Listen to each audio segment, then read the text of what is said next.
अस्सलाम वालेकुम। Myself Laiba Tahir, lecturer zoology from MK preparations platform. Student fisheries की series में आज की वीडियो में जो टॉपिक हमने डिस्कस करना है वो है fish hatchery management, fishing gears and crafts, pre harvesting and post harvesting care of fish.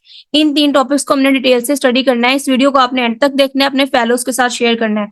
Assistant director fisheries का जो 1 पेपर एग्जाम हो रहा है उसमें आने वाले इंपॉर्टेंट क्वेश्चंस आप इस वीडियो को देखने के बाद इजीली सॉल्व कर पाएंगे। ओके, फिश हैचरी मैनेजमेंट में फिश हैचरी होती क्या है? What is fish hatchery? Fish hatchery एक ऐसी प्लेस है जिसके अंदर हम आर्टिफिशियल ब्रीडिंग करवाते हैं फिश की। ब्रीडिंग मतलब जो फिश है वो रिप्रोड्यूस करेगी, एग्स और स्पर्म्स प्रोड्यूस करेगी। एग की जो है वो फर्टिलाइजेशन होगी, उस फर्टिलाइज्ड एग की फिर हम क्या करवाएंगे, हैचिंग करवाएंगे, मतलब उस एग से जो है वो लार्वी को रिलीज करवाएंगे। एंड देन उसकी क्या करवाएंगे, रेयरिंग करवाएंगे, मतलब उसकी ग्रोथ करवाएंगे, उसको मार्केटेबल साइज तक लेकर आएंगे ताकि वहां जाके हम उसको सोल्ड आउट कर सकें। ठीक है। A fish hatchery is a place for artificial breeding, hatching and rearing through the early life stages of animals, finfish and shellfish in particular। मतलब इसके अंदर अपनी फिन फिश को, शेल फिश को, इन सब को जो है वो आर्टिफिशियली ब्रीड करवा के, हैचिंग एंड देन रेयरिंग करवा के मार्केट में सोल्ड आउट कर सकते हैं। ठीक है। Some species that are commonly raised in hatcheries include Pacific oysters, shrimp, Indian prawns, salmon, tilapia and major carps। अब जो कॉमन स्पीशीज हैं फिश की जो मोस्टली हैचरीज के अंदर ग्रो करवाई जाती हैं उसमें जो है वो पैसिफिक ऑयस्टर्स हैं, श्रिम्प्स हैं, जो कि आपको पता है कि ट्रू फिश के अंदर नहीं आते हैं, फॉल्स फिश हैं, पानी के इनवर्टिब्रेट्स हैं, लेकिन इनको भी जो है वो हम फिश हैचरी के अंदर अपनी फूड डिमांड्स को पूरा करने के लिए ग्रो करवा रहे हैं। ठीक है।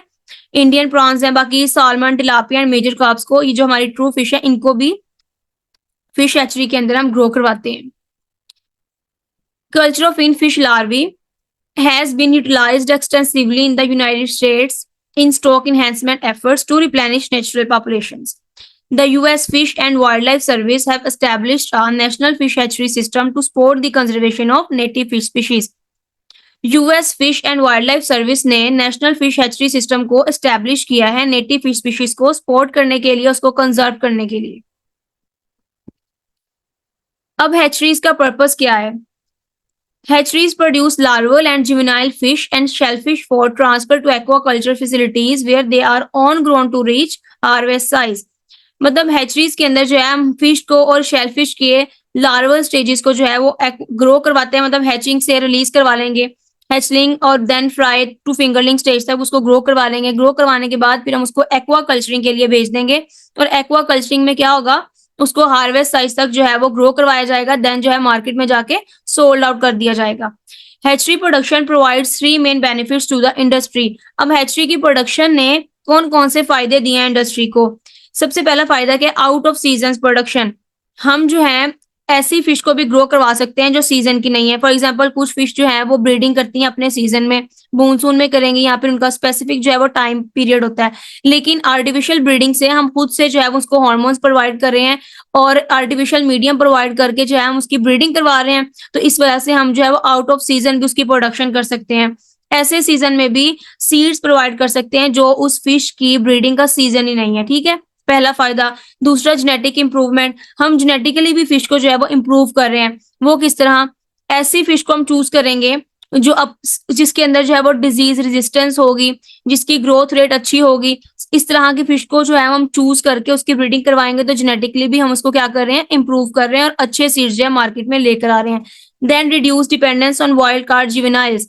अब हम आर्टिफिशियली जो है वो फिश की ब्रीडिंग करवा रहे हैं, सीड्स प्रोड्यूस करवा रहे हैं, तो फिर हमारा जो इन्हसार है वाइल्ड कार्ड के ऊपर, वाइल्ड कार्ड मतलब जो हम नेचुरल पॉन्ड वाटर बॉडीज के अंदर से जो नेचुरल एग्स लेकर आते हैं, फिर उसकी जो है वो ब्रीडिंग करवाते हैं, कल्चरिंग करवाते हैं, उसके ऊपर हमारा इन्हसार जो है वो कम हो जाएगा, क्योंकि हम फिश की आर्टिफिशियली जो है ब्रीडिंग करवा के मार्केट में सीड्स जो है वो सोल्ड कर सकते हैं। ठीक है। देन आता है रिक्वायरमेंट्स ऑफ फिश हैचरी। अब कौन कौन सी रिक्वायरमेंट्स हैं फिश हैचरी के लिए? Intensive fish culture can not exist without an efficient fish hatchery management.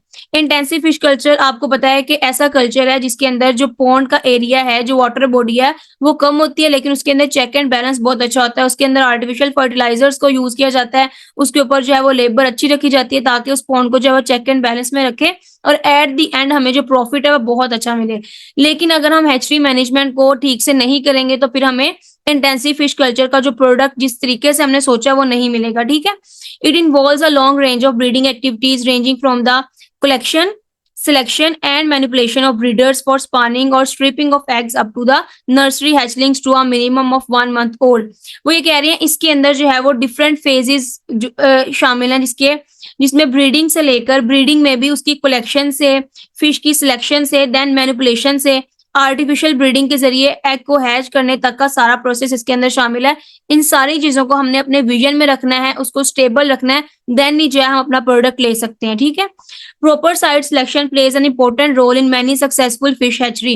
अब अगर हमने फिश हैचरी को कंस्ट्रक्ट करना है तो उससे पहले हमें क्या करवाना पड़ेगा, प्रॉपर साइट सिलेक्शन करनी पड़ेगी। साइट को सिलेक्ट करना पड़ेगा कि हमें अपनी हैचरी की कंस्ट्रक्शन के लिए कैसी साइट चाहिए, हमें कौन सी साइट चाहिए। Adequate supply of plenty quality water, ऐसी साइट जहां पे हमारे पास वाटर हो लेकिन क्वालिटी वाटर हो, उसके अंदर उसके सारे इंग्रेडिएंट्स पूरे हों, डिजोल्व ऑक्सीजन जितने भी हमने वाटर के बारे में पढ़े, उसकी पीएच जो है वो स्टेबल हो, ठीक है। उसके अंदर केमिकल्स, मिनरल्स वगैरह ईच एंड एवरीथिंग जो फिश की ग्रोथ के लिए जरूरी है या फिर हैचिंग के लिए जरूरी है, वो सारी चीजें उसके अंदर मेंटेन होनी चाहिए। Sufficient land for hatchery tanks, buildings and other assets. अब फिश हैचरी को बनाने के लिए हमें कोई छोटा सा एरिया नहीं चाहिए होता, उसके अंदर जो हम डिफरेंट चीजों को लगाते हैं, लाइक ब्रीडिंग पॉन्ड्स उसके अंदर होंगे, then hatching ponds, incubation tanks, ये सारी चीजें लगाने के लिए हमें जो है एक सुफिशिएंट लैंड की जरूरत है। देन इलेक्ट्रिसिटी की अवेलेबिलिटी वहां पे होनी चाहिए, इलेक्ट्रिसिटी डिफरेंट जगहों पे इस्तेमाल होनी है। नेक्स्ट जब हम पढ़ेंगे ना इसकी लेआउट, इसकी कंस्ट्रक्शन, तो आपको पता चलेगा।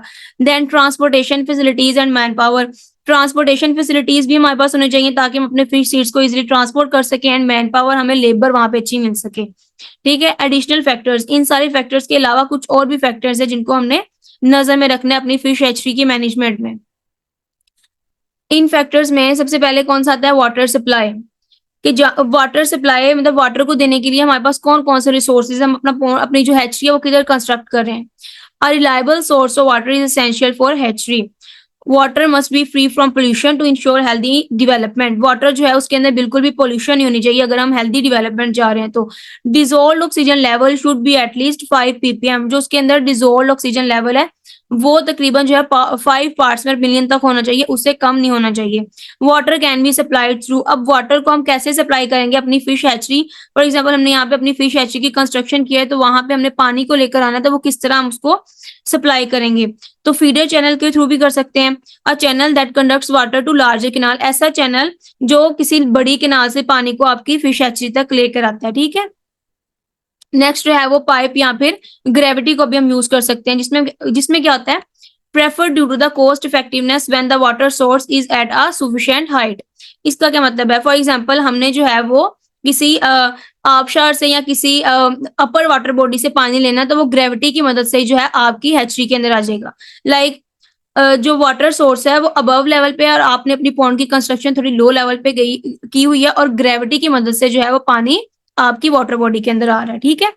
Gravity method is ideal age it saves operational cost. Gravity method ideal है क्योंकि इसमें जो है वो ऑपरेशनल कॉस्ट नहीं लगती, मतलब आपको किसी पंप की जरूरत नहीं है पानी को पंप करके जो आपकी हैचरी में लेकर आने के लिए। ये ग्रेविटी की मदद से जो पानी है वो नीचे आकर आपके पॉन्ड के अंदर या जो आपकी हैचरी है उसके अंदर उसको फिल कर देता है। A small waterfall from the supply tank is recommended to create pressure for devices। फिर जो भी हम अपनी हैचरी बना रहे हैं उसके ऊपर जो है वाटरफॉल करेंगे ताकि हमारी जो हैचरी है उसके अंदर प्रेशर मेंटेन किया जा सके। Excessive water pressure should be avoided as it can damage delicate eggs और लार्वी। और फिर हमने ये भी देखना है कि वाटर प्रेशर को इतना ज्यादा भी अमाउंट में नहीं उसके ऊपर अप्लाई कर देना जिसकी वजह से जो हमारी एग्स हैं या लार्वे हमने हैचिंग के लिए उसके अंदर रखे हैं वही डैमेज हो जाए, क्योंकि वो बहुत ज्यादा डेलिकेट होते हैं और उनको जो है वो इंतहाई एहतियात की जरूरत होती है। ओके, अब कार्ब हैचरी के अंदर जो वाटर फ्लो है वो कैसे है, ये पंप हाउस है जहां से पानी पंप करके आ रहा है, ये ओवरहेड टैंक है जो मतलब जिसके ऊपर से जो है हम शावर करके पानी के प्रेशर को मेंटेन करते हैं। देन यहाँ पे जो है वो कार्ब हैचरी है, कार्ब हैचरी जहाँ पे हैचलिंग होनी है, एग से जो है वो लार्वी ने रिलीज हो। ओके, अब हमने देखना है वाटर के अंदर जो टेम्परेचर है वो कितना है। Most warm water fish require water temperature between 200 degree Celsius to 30 degree Celsius for successful propagation. जैसे कि आपको पता है कि कुछ फिश जो है वार्म वाटर फिश होती हैं, कुछ कोल्ड वाटर फिशेस होती हैं। तो वार्म वाटर फिश जो है वो वार्म टेम्परेचर के अंदर ही इजीली ब्रीड भी कर पाएंगी और देन उनकी हैचलिंग भी उन्हीं उसी टेम्परेचर में होगी। लेकिन जो एक्सट्रीम कोल्ड और हॉट टेम्परेचर है वो क्या करते हैं, फाइनल गोलेड डेवलपमेंट को रोक देते हैं। गोनेड डेवलपमेंट मतलब गोनेड्स जिनसे जो है वो एग्स एंड स्पर्म्स रिलीज होते हैं, उनको बिल्कुल ही रोक देते हैं कोल्ड इन्वायरमेंट ज्यादा और ज्यादा hot environment. Eggs and larvae are fragile. Eggs और लार्वी बहुत ज्यादा फ्रेजाइल होते हैं, पतले और जिसको हम कह सकते हैं वीक होते हैं, ठीक है। And highly sensitive to temperature changes, और ये टेम्परेचर चेंजेस को बियर नहीं कर सकते। Major carps breed during the south west monsoon when temperature range from 26 degree Celsius to 32 degree Celsius. जो मेजर कार्ड्स हैं वो मानसून के एरिया में जब टेम्परेचर 26 से 32 के दरमियान होता है तो वो ब्रीड करती हैं। जो ऑप्टिमम टेम्परेचर है बेटर हैचिंग के लिए वो 27 डिग्री सेल्सियस से 28 डिग्री सेल्सियस तक होता है, ठीक है। एट हाई टेम्परेचर, अब जब टेम्परेचर हाई होगा तो कौन सी प्रोसेसेस होंगे। Incubation period shortens. Incubation period जो हम हैचिंग का प्रोसेस कहते हैं ना, एग से जो है वो हमारा लार्वी या हैचलिंग को रिलीज करवाना, उसको हम इंक्यूबेशन पीरियड भी बोलते हैं। तो हाई टेम्परेचर में इंक्यूबेशन पीरियड शॉर्ट हो जाता है। Oxygen solubility decreases. मैंने आपको ये बताया भी था कि जब हम टेम्परेचर हाई होता है तो मेटाबॉलिक एक्टिविटीज पानी के अंदर ज्यादा हो जाती हैं, जिसकी वजह से जो माइक्रो ऑर्गेनिज्म है ज्यादा ऑक्सीजन यूज करते हैं और पानी की जो ऑक्सीजन है वो खत्म हो जाती है। तो ऑक्सीजन की सोलिबिलिटी भी डिक्रीज हो जाएगी। एग मोर्टेलिटी रेट इंक्रीज हो जाएगा। हैचिंग सक्सेस रेट भी डिक्रीज हो जाएगा, मतलब हैचिंग अच्छे तरीके से हो नहीं पाएगी इसके अंदर। At lower temperature the incubation period becomes lower, और जब टेम्परेचर बहुत ज्यादा लो है तो फिर इंक्यूबेशन पीरियड जो है वो लंबा हो जाएगा। इंक्यूबेशन पीरियड वही हैचिंग का प्रोसेस। देन हमने कुछ फिजिकल प्रॉपर्टीज को भी देखना है। फिजिकल प्रॉपर्टीज में हमने देखना है कि जो वाटर है उसका टेम्परेचर किस तरह का है। टर्बिडी मतलब उसका गदलापन, उसके अंदर जो है वो सस्पेंडेड पार्टिकल्स की अमाउंट या कंसंट्रेशन कैसी है। ट्रांसपेरेंसी एंड ऑर्डर, इन सारी चीजों को हमने चेक करना है। केमिकल प्रॉपर्टीज में हमने पीएच के बारे में पढ़ा हुआ है कि हम पीएच को किस तरह से चेक कर सकते हैं, उसको स्टेबल कैसे रखना है। देन डिजोल्व ऑक्सीजन का लेवल हमने देखना है, free carbon dioxide, salinity and ammonia, इन सारी चीजों को हमने केमिकल प्रॉपर्टीज में चेक कर लेना है। डिजोल्व ऑक्सीजन की अगर हम बात करें तो डिजोल्व ऑक्सीजन जो है वो 6 पार्ट्स पर मिलियन से अगर कम होगी तो ये हार्मफुल है, और लो ऑक्सीजन लेवल पे जो है वो एम्ब्रियोनिक डेवलपमेंट भी रुक जाती है। अगर हम पीएच की बात करें तो hatching percentage for better hatching percentage के लिए जो ऑप्टिमम पीएच है वो 6.4 से 8.5 होनी चाहिए, मतलब ना ज्यादा एसिडिक और ना ही ज्यादा बेसिक। देन सॉलिनिटी मतलब पानी के अंदर साल्ट्स की कंसंट्रेशन जो है वो कितनी होनी चाहिए। The optimum range of salinity for better hatching results is 10 to 100 milligram per litre. ये सारी जो अमाउंट्स है ये आपने नोट डाउन करते जाना है, इसको माइंड में रखना, याद करना है, पेपर पॉइंट ऑफ व्यू से बहुत ज्यादा इंपॉर्टेंट है। देन हमने देखना है कि पानी के अंदर जो बफर इन्वायरमेंट है वो कितना है। Alkalinity for better hatching performance the optimum alkalinity level shall between 150 to 250 parts per million. Then biological properties में हमने देखना है कि हम कौन सी स्पीशी को चूज कर रहे हैं। देन टाइप्स ऑफ पैरासाइट्स कौन से हैं, किनको जो है हमें वहां से निकालना पड़ेगा अपनी बेटर ब्रीडिंग के लिए और इंक्यूबेशन पीरियड के लिए। इकोनॉमिक एंड सोशल फैक्टर्स को भी देख लेते हैं। डेवलपमेंट प्लान होना चाहिए आपके पास, जो प्रोजेक्ट आप लगा रहे हैं उसकी पूरी की पूरी डेवलपमेंट का प्लान आपके माइंड में होना चाहिए कि हम इस तरह उसको जो है वो डेवलप करेंगे। Ownership, availability of land and cost of land, ये सारी चीजें आपके पास डन होनी चाहिए।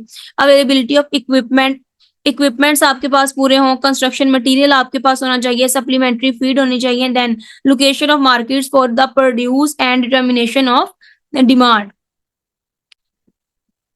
Cost of equipment, materials and feeds, availability of suitable transport facilities, availability of staff and availability of skilled and semi-skilled labor, इन सारी चीजों को देखने के बाद जो है वो हम अपनी हैचरी की कंस्ट्रक्शन के बारे में सोच सकते हैं, ठीक है। देन आता है बायोलॉजिकल एंड ऑपरेशनल फैक्टर्स। हमने वो वाली स्पीशीज को ध्यान में नजर में रखना जिसको हम कल्चर करवा रहे हैं। Then resources and availability of brood stock, हम कौन से रिसोर्स को यूज कर रहे हैं और ऐसी जो हम ब्रूड को ले रहे हैं जिसकी अवेलेबिलिटी जो है वो मार्केट में है कि नहीं है, ठीक है। अगर हम इन फैक्टर को निग्लेक्ट कर देंगे, जो सारे फैक्टर्स हमने देखे हैं फिश हैचरी की कंस्ट्रक्शन के लिए, तो फिर हमें जो है वो हमारा प्रोजेक्ट फेल हो जाएगा और फिश हैचरी मैनेजमेंट या फिश हैचरी से जो हमें प्रोडक्ट मिलना था जो हमें फायदा होना था वो बिल्कुल फेल हो जाएगा, ठीक है। देन आता है important types of hatchery and their operations. अब हैचरी की डिफरेंट टाइप्स हैं। हैचरी मतलब इस तरह के ऑपरेटर्स या इस तरह की डिवाइसेस जिसके अंदर हम अपनी एग से जो है वो लार्वी को रिलीज करवाएंगे, ठीक है। तो सबसे पहले टाइप है हैचिंग हैपा। हैचिंग हैपा किस तरह का होता है? ये पानी के अंदर जो है हम 4 बैम्बू पूल्स लगा के उसके साथ जो है वो आउटर और इनर जो है वो नेट लगा देते हैं, ठीक है। ये जो आउटर हैपा होता है, ये इसकी जो मैश साइज होता है वो 0.5 मिलीमीटर तक होता है, और जो इनर हैपा होता है उसका जो मैश साइज होता है वो 2 से लेकर 2.5 मिलीमीटर तक होता है, ठीक है। जो फिश हमारी ब्रीड कर रही है, ब्रीडिंग का मतलब होता है कि फिश ने जो है वो एग्स एंड स्पर्म्स प्रोड्यूस कर दिए, उनकी फर्टिलाइजेशन हो गई। अब हमने उन फर्टिलाइज्ड एग को इस हैचिंग हैपा के अंदर आके रख देना। इस हैचिंग हैपा के अंदर जब हमने इसको प्लेस कर दिया तो यहाँ पे जो है अब एग्स की हैचिंग होना स्टार्ट हो जानी है। जब एग्स यहाँ पे हैच करेंगे तो जो हैच्ड एग्स होंगे वो ऊपर वाली साइड पर रह जाएंगे अंदर वाली नेट में, और जो लार्वी होंगे वो आउटर हैपा के अंदर आ जाएंगे, जैसे यहाँ पे नीचे शो करवाया हुआ है। ये ऊपर वाली साइड पे जो है वो एग्स रह गए और जो लार्वी हैं वो आउटर हैपा के अंदर आ गए। देन जो हमारे पास अनफर्टिलाइज्ड एग्स थे या एग्स के जो शेल्स थे और जो डेड मतलब एग्स थे जो बिल्कुल भी लार्वी को रिलीज नहीं कर सकते थे, वो वाले शेल्स जो है वो ऊपर रह जाएंगे, और फिर जो है वो इनर हैपा को वहां से एक्सट्रैक्ट करके इसको रिमूव कर लेंगे और आउटर हैपा से अपनी लार्वी को यहाँ से निकाल कर स्टॉकिंग पॉन्ड के अंदर या रेयरिंग पॉन्ड के अंदर ले जाएंगे, ठीक है। हैचिंग हैपा के अगर हम मेरिट्स और डीमेरिट्स की बात करें तो उसमें क्या होता है? मेरिट्स में used very small scale spawn production. अगर हमने स्मॉल स्केल स्पॉन प्रोडक्शन करवानी है तो फिर हम इसको यूज करेंगे। ये काफी चीप होता है, सस्ता पड़ता है, रिक्वायर्स लेस टेक्निकल नॉलेज। इसके अंदर कोई इतनी टेक्निकल चीज नहीं है, हर बंदा जो है इसको एक दफा एक नजर देखकर जो है वो किसी भी वाटर बॉडी के अंदर इसको कंस्ट्रक्ट कर सकता है, बना सकता है। Separates egg shell from hatchling effectively. हम हैचलिंग से जो है वो एग शेल को इफेक्टिवली सेपरेट कर सकते हैं, क्योंकि यहाँ से हमारे एग शेल ऊपर आ जाएंगे और जो लार्वी है वो नीचे चले जाएंगे, तो हम यहाँ से नेट निकालेंगे तो हमारी सेपरेशन हो जाएगी।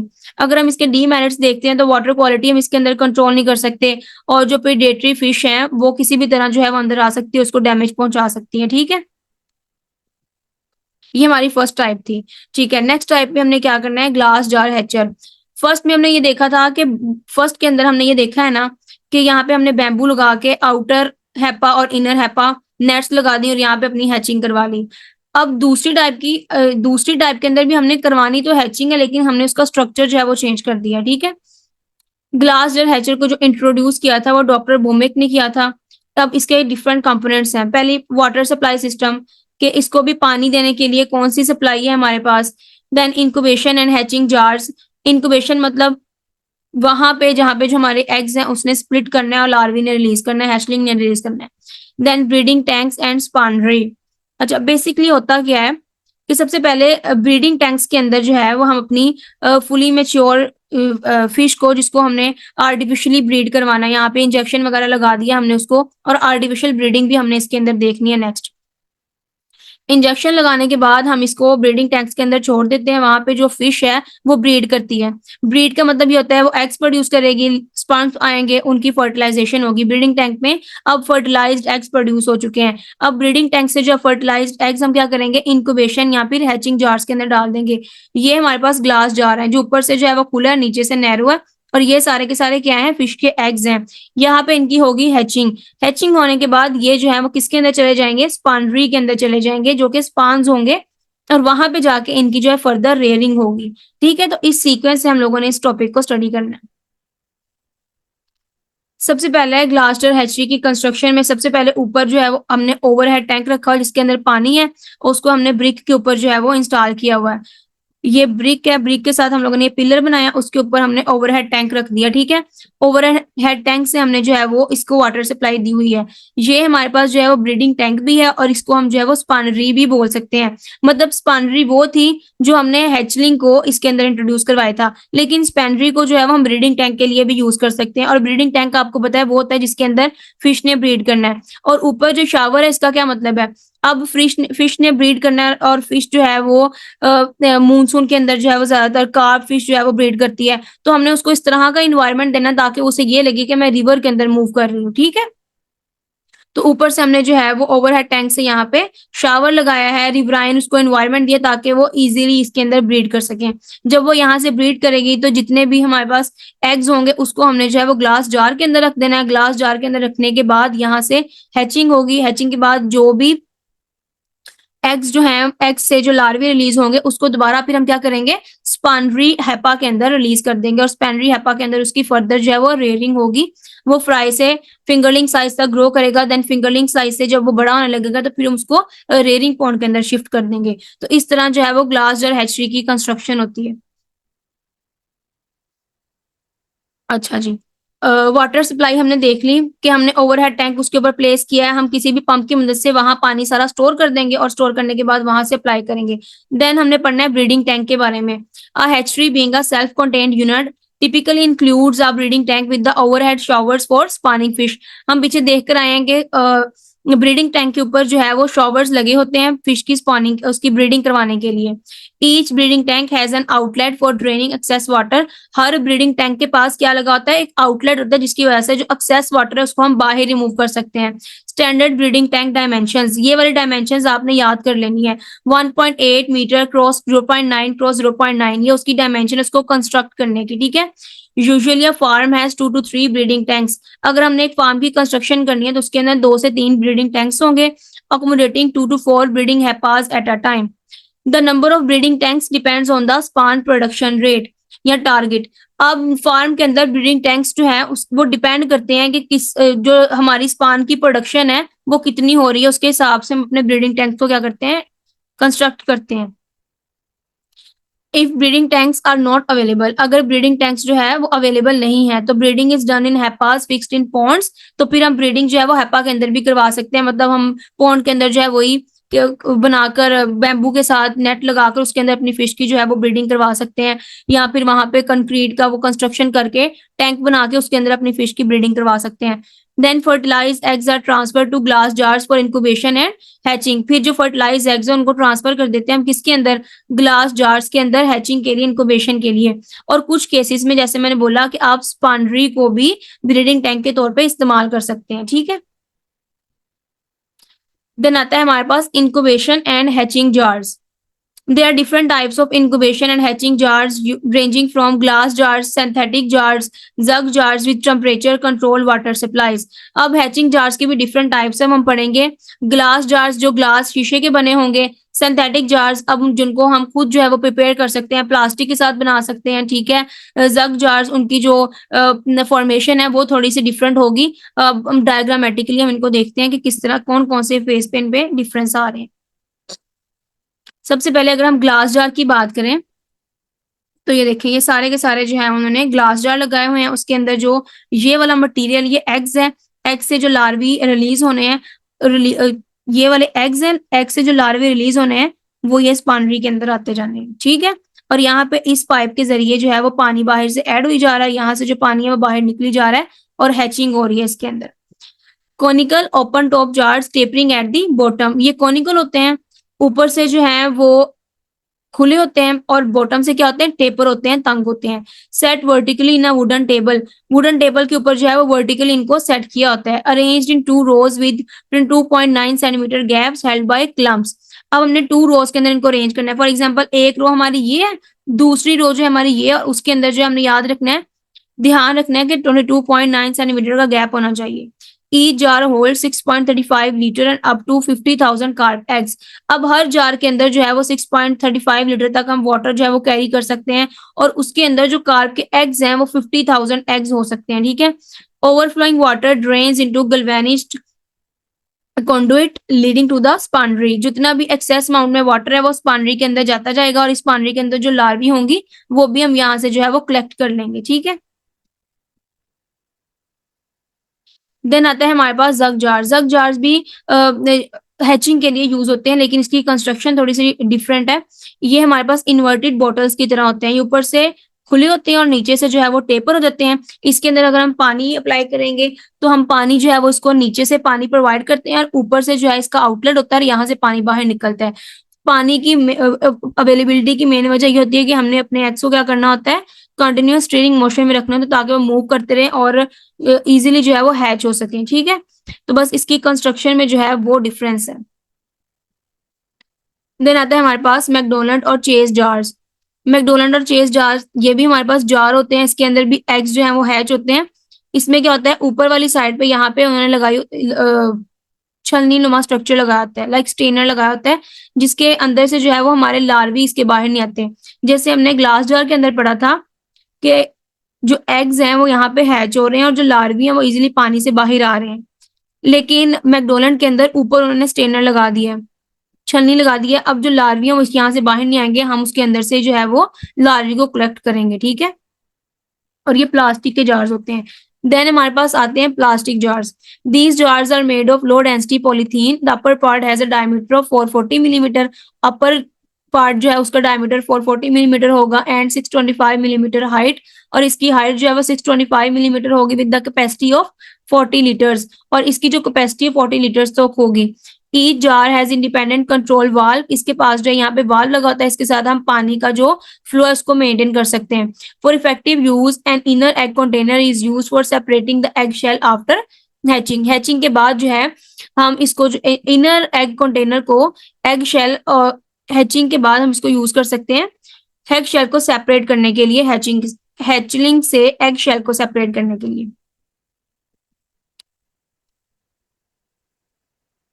ओके अब हमने ग्लास जार हैचरी की वर्किंग मेथड को देखना है कि ग्लास जार हैचरी का वर्किंग मेथड क्या है।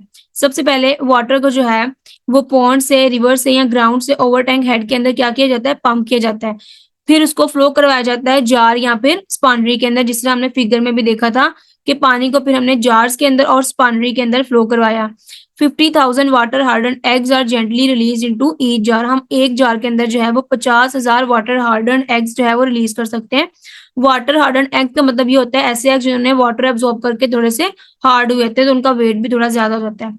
Water flow is regulated to stir egg softly. Water flow को हमने रेगुलेट करते रहना ताकि जो हमारे एग्स की अंदर जो मूवमेंट है वो ठीक तरीके से होती रहे, ठीक है।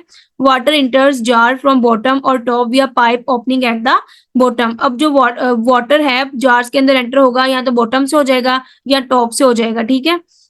आफ्टर हैचिंग, हैचिंग के बाद हैचलिंग्स जो प्रोड्यूस होंगी migrate upward and outflow over the conduit leading to the spawnery. तो जो हैचलिंग्स हमारे पास आ रही हैं वो फ्लो करके किसके अंदर चली जाएंगी, स्पॉन्ड्री के अंदर चली जाएंगी। Then water flow is slightly increased post hatchling to help hatchling exit.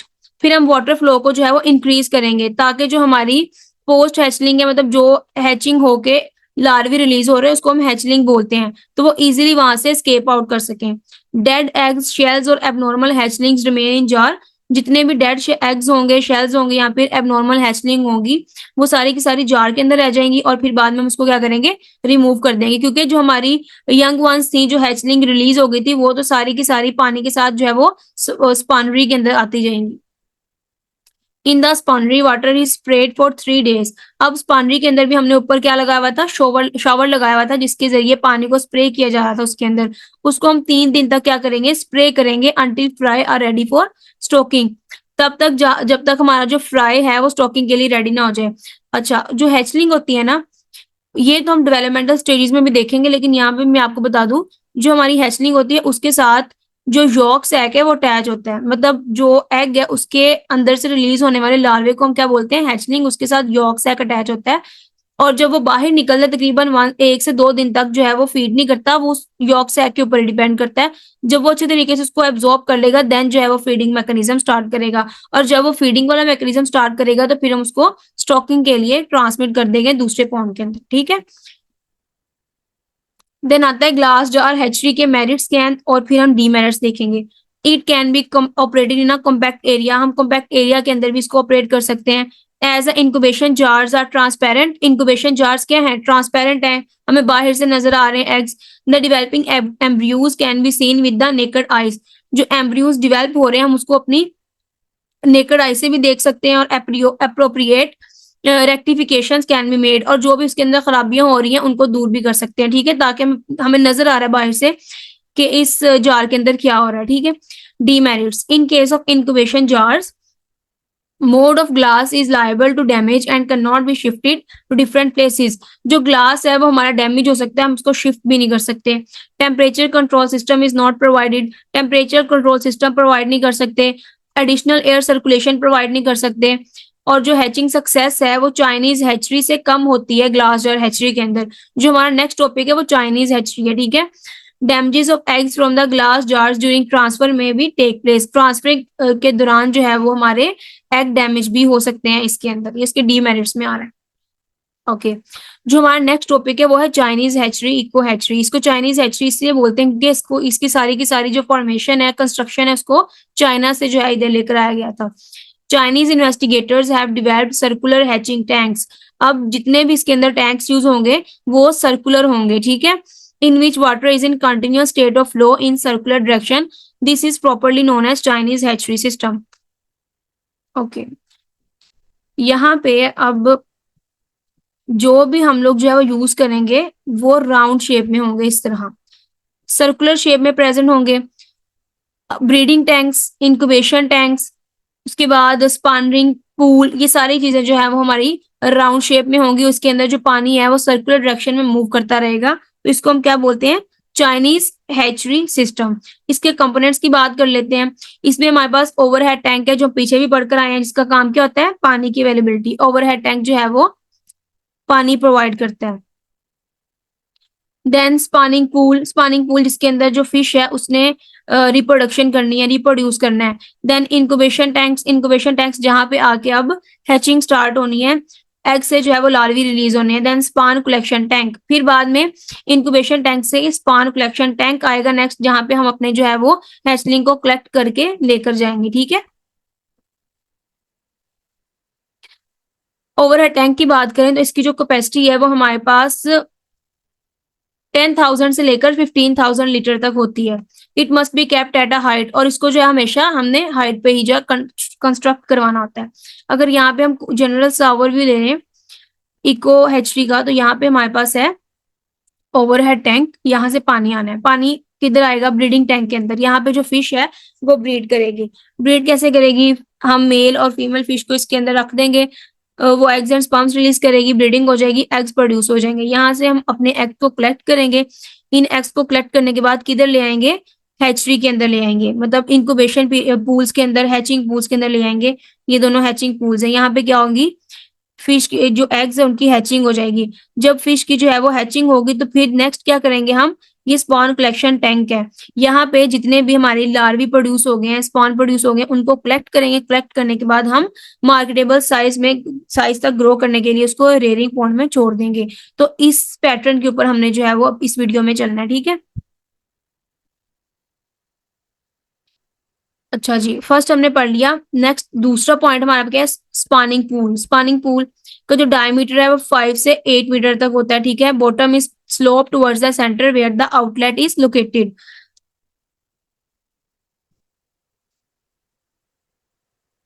Okay अब जो बॉटम है उस वो हमने स्लोप फॉर्म में बनाना है। फॉर एग्जांपल ये क्या हो गया, ये हमने जो है वो राउंड बनाया, तो यहाँ पे हमने जो है वो स्लोप बनानी है ताकि जो पानी है वो सेंटर की तरफ मूव करे, और यहाँ पे हम लोगों ने आउटलेट जो है वो दिया होता है।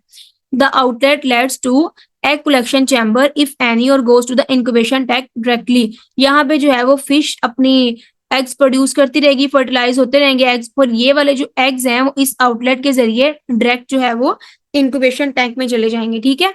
Inlet pipes are fitted on the wall of the tank at an angle of 60 degree. The pipe diameter 2 to 3 inch. और इनलेट का मतलब क्या है, अब पानी पॉन्ड को फिल करने के लिए हमने जो है वो इनलेट भी प्रोवाइड किए होंगे।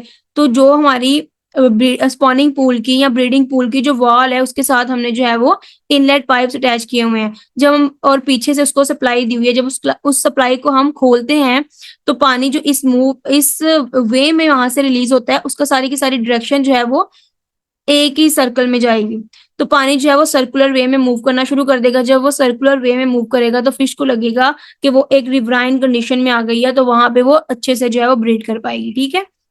There is provision of water showers, उसके ऊपर जो हमने वाटर शॉवर भी अप्लाई करने हैं, और ये मैंने आपको बताया कि हम क्यों करते हैं, ताकि उसको लगे कि ये मानसून की कंडीशन है और मैंने ब्रीड करना है। At a time, 150 to 200 kg male and female can be introduced. Can get 9 to 12 million eggs in one operation. हम एक ऑपरेशन में तकरीबन 9 से 12 मिलियन एग्स जो है वो ले सकते हैं. Water current is kept at 0.2 to 0.5 metre per second. मतलब ये उसकी फ्लो की बात की हुई है कि हमने एक सेकंड में 0.2 टू 0.5 मीटर तक उसको जो है वो मूव करवाना है.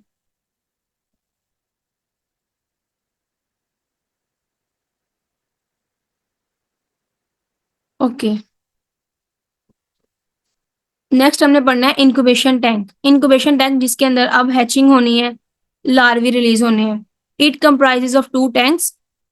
पहले मैं डायग्रामेटिकली आपको बता दूं, ये वाला जो हमारा है ना,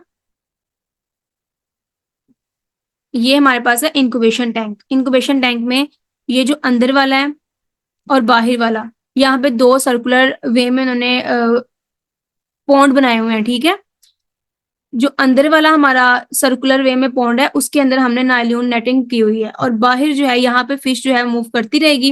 जो फिश नहीं मूव करेगी, इसके अंदर हम इंक्यूबेशन करवा रहे हैं, तो यहाँ पे हमने एग्स जो है उसको रिलीज कर देंगे. यहाँ पे हम एग्स छोड़ेंगे और ये मूवमेंट करते रहेंगे, और जो लार्वी इसके अंदर से रिलीज होंगे वो यहाँ रह जाएंगे, और जो एक्स्ट्रा डेड शेल्स हैं, अनफर्टिलाइज्ड एग्स हैं, वो इस नेट के जरिए इस पॉन्ड के अंदर चले जाएंगे और वहां से आउटलेट के जरिए बाहर चले जाएंगे. ठीक है. Okay.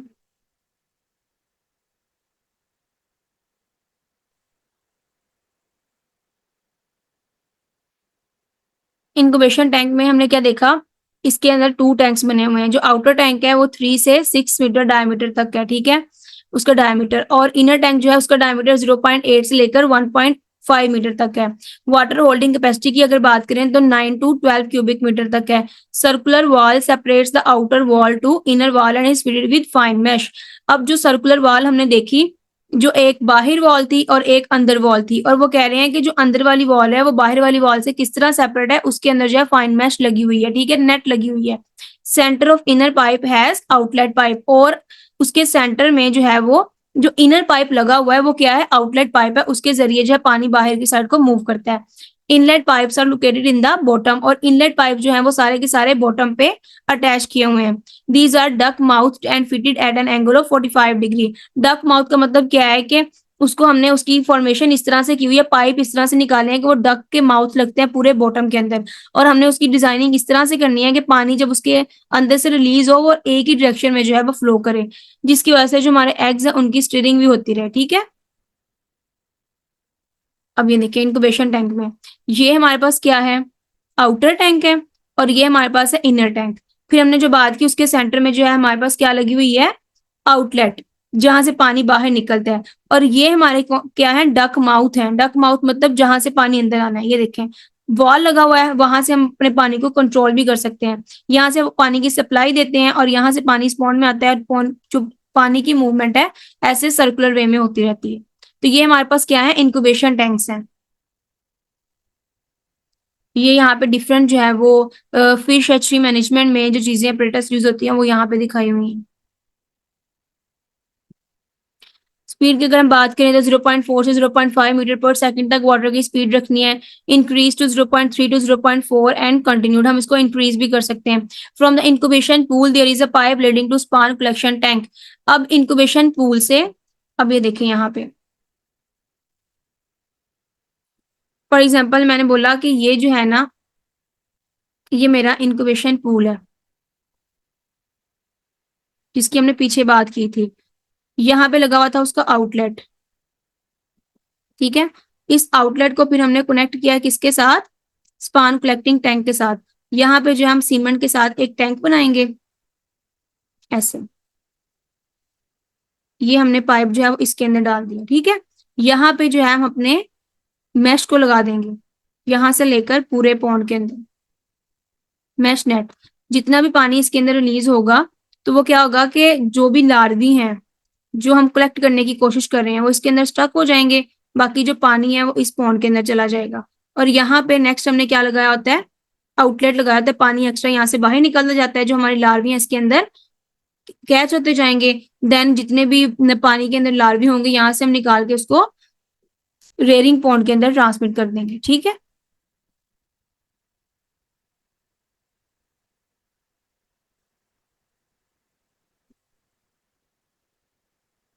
Okay.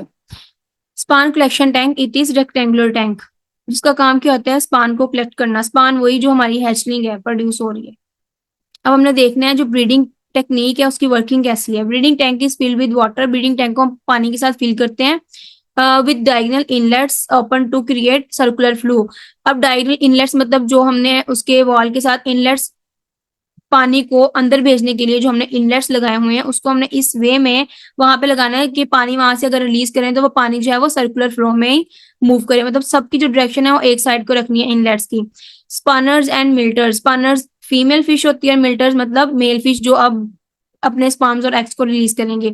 Are release after injection, injection लगाते हैं हम, वो नेक्स्ट पढ़ते हैं कि इंजेक्शन हम क्यों लगाते हैं, क्या काम है उसका। ठीक है, इंजेक्शन लगाने के बाद हम उसको ब्रीडिंग पॉन्ड के अंदर भेज देते हैं और वहां पे अपने स्पर्म्स और एग्स को रिलीज करते हैं। सर्कुलर मोशन जो है वो सिमुलेट करती है रिवराइन कंडीशन को, स्टिमुलेटिंग ब्रीथिंग और ब्रीडिंग, ब्रीडिंग को स्टिमुलेट करेगी। Fertilised eggs move to incubation chambers via central outlet pipe with the gate wall. ये सारी चीजें हमने पीछे डिस्कस कर ली हैं। Diagonal pipes in chambers keep eggs in gentle circular motion for better hatching. जो डायगोनल पाइप्स हैं वो सर्कुलर मोशन क्रिएट करेंगी ताकि इजीली जो है वो हैचिंग हो सके। Excess water exits through a central outlet in the inner chamber. Spawn is retained for 3 days until yolk sac is absorbed. हम अपने स्पान को जो है वो 3 दिन तक रखेंगे जब तक हमारी जो yolk है बिल्कुल एब्जॉर्ब ना हो जाए। ठीक है, नेक्स्ट आता है spawn collection tank. The spawn led into the spawn collection tank in which a fine nylon happa is fixed. जैसे मैंने बात की कि हमने अगर टैंक बनाया तो उसके अंदर हमने जो है वो नायलॉन हैप्पा भी लगाया है।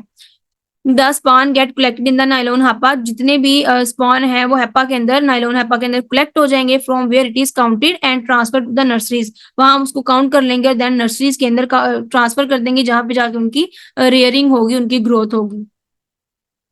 अब ये देखें इस फिगर के अंदर, यहाँ पे इनलेट हमने लगाया है, ये ब्रीडिंग पूल है। ठीक है, यहाँ से सारे के सारे हम लोग जो है वो अपने स्पान कलेक्ट करके स्पानरी के अंदर कलेक्ट कर रहे हैं, स्पानरी चैम्बर के अंदर। यहाँ से ड्रेनेज जो है वो बाहर निकाल रहे हैं, यहाँ से अपने जो है सारे के सारे स्पान को निकाल के नर्सरी के अंदर ट्रांसफर कर देंगे। अगर हम मेरिट्स की बात करें इसकी, चाइनीज हैचीज की, तो चाइनीज हैचरी इंश्योर करती है हाई हैचिंग सक्सेस, 98% तक जो है हैचिंग सक्सेस है। A good and water replacement is possible. Water flow thus the temperature can be maintain during hatching, हम टेम्परेचर को भी मेंटेन करते हैं क्योंकि इसके अंदर जो है वो पानी की कंटिन्यूस फ्लो होता रहता है।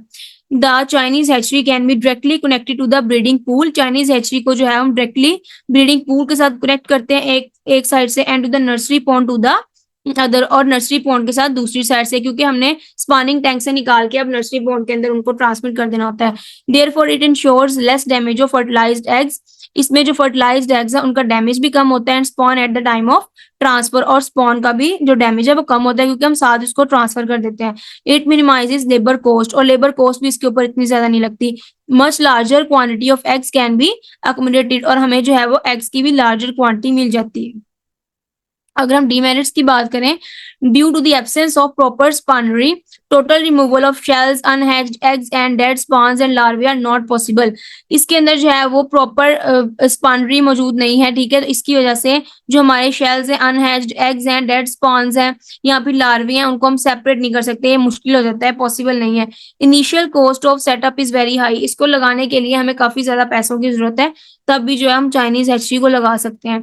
Proper technical application has to be maintained regarding fitting of pipes, directions and amount of water flow. कोई टेक्निकल बंदा जो इस फील्ड से यूज टू है, जिसको पता है, वो ये काम कर सकता है। अदरवाइज एक ऐसा बंदा जिसको पता ही नहीं है, वो न्यू काम स्टार्ट कर रहा है, तो उसको लॉस जो है वो हो सकता है without any proper information.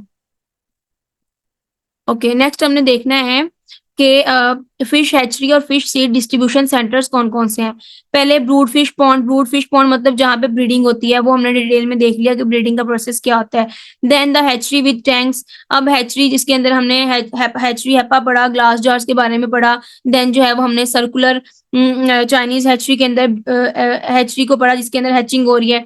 Then फिर हम क्या करते हैं, नर्सरी पॉन्ड, फिर हम अपने फ्राई को जो है वो नर्सरी पॉन्ड के अंदर ट्रांसमिट कर देते हैं। जब हमारा फ्राई जो है वो फिंगरलिंग में कन्वर्ट होता है, तो फिर उस फिंगरलिंग को हम रेयरिंग पॉन्ड के अंदर कन्वर्ट करते हैं, और रेयरिंग पॉन्ड के अंदर हम उसको मार्केटेबल साइज तक ग्रो करवाते हैं, देन मार्केट के अंदर जाके सोल्ड आउट कर देते हैं।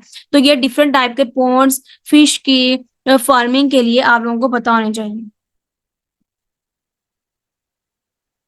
देन आता है हमारे पास इंड्यूस्ड ब्रीडिंग, जिसकी हम शुरू से बात करते आ रहे हैं कि हम जो है वो अपनी मर्जी से जो है वो आर्टिफिशियली फिश को ब्रीड करवाते हैं। तो वो क्या है, इसको हम इंड्यूस स्पॉनिंग भी बोलते हैं, आर्टिफिशियल ब्रीडिंग भी बोलते हैं एंड हाइपोफाइसेशन भी बोलते हैं। इसमें क्या होता है, method of breeding in which hormones of pituitary gland or hypophysis are used for induction of breeding in fish is known as induced spawning और hypophysation। ये एक ऐसा मेथड है जिसके अंदर हम पिट्यूटरी ग्लैंड को यूज करते हैं ब्रीडिंग करवाने के लिए फिश में। तो इसको हम क्या बोलते हैं, इंड्यूस स्पॉनिंग और hypophysation. Then spawning in fishes in induced to artificial breeding stimuli is called induced breeding. मतलब हम खुद से जो है वो फिश को मजबूर करते हैं कि वो ब्रीड करे, और करते कैसे हैं, पिट्यूटरी हार्मोन देकर, पिट्यूटरी ग्लैंड से एक्सट्रैक्ट करके। तो इसको हम बोलते हैं induced breeding. The induced spawning और breeding is also called hypophysation because the pituitary gland involve in this process is also called hypophysis. Pituitary gland को हम हाइपोफाइसिस बोलते हैं, इसलिए हम इस प्रोसेस को हाइपोफिसेशन का नाम देते हैं। ठीक है, अगर हम इसकी हिस्ट्री की बात करें तो सबसे पहले जो इंड्यूस्ड स्पॉनिंग है वो 1934 में ब्राजील ने इंट्रोड्यूस करवाई थी, ब्राजील ने यूज की थी। देन इस टेक्निक को 1937 में रशिया ने अडॉप्ट किया और सक्सेसफुली जो है वो स्टर्जियन फिश की कन्फाइंड वाटर के अंदर उन्होंने ब्रीडिंग करवाई। कुछ फिश जो होती हैं वो कन्फाइंड वाटर में ब्रीडिंग नहीं करती, रिवराइन स्टेट में मानसून की कंडीशन में जो है वो ब्रीडिंग करती हैं, तो फिर हम उनको आर्टिफिशियली ब्रीड करवाते हैं इस मेथड के थ्रू। ठीक है, इंड्यूस्ड ब्रीडिंग फिर जो है वो एक रेगुलर प्रैक्टिस के तौर पर ब्राजील एंड रशिया में यूज की गई। इंडो पाक सब कॉन्टिनेंट में सबसे फर्स्ट अटेम्प्ट जो है वो हामिद खान ने 1937 में की थी स्ट्राहाइनस मृगाला पर, लेकिन वो सक्सेसफुल नहीं हो सका। इस फिश ने जो है वो ब्रीड नहीं किया कन्फाइंड वाटर के अंदर। देन 1964 के अंदर 3 pairs of Labio rohita spawned successfully using fresh pituitary extract।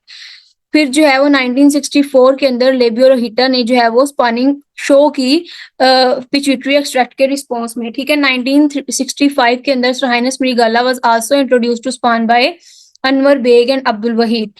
In 1966, 13 pairs of Strinus mrigala and 1 pair of Labio rohita were successfully spawned, producing several lakh species या fry. In India, major calves were successfully bred using this method in 1957 after long research. In Pakistan, successful use began at Chinawan Hatchery, Gujranwala in 1961. मतलब पाकिस्तान के अंदर ये कब successful हुई, गुजरांवाला में 1961 के अंदर। तो ये क्विक ओवरव्यू था हिस्ट्री के बारे में। इसको अपने जो है वो step by step date wise याद करना है कि किस डेट को किस कंट्री के अंदर किस फिश के ऊपर एक्सपेरिमेंट हुआ तो उसने जो है वो इंड्यूस ब्रीडिंग शो की। ठीक है,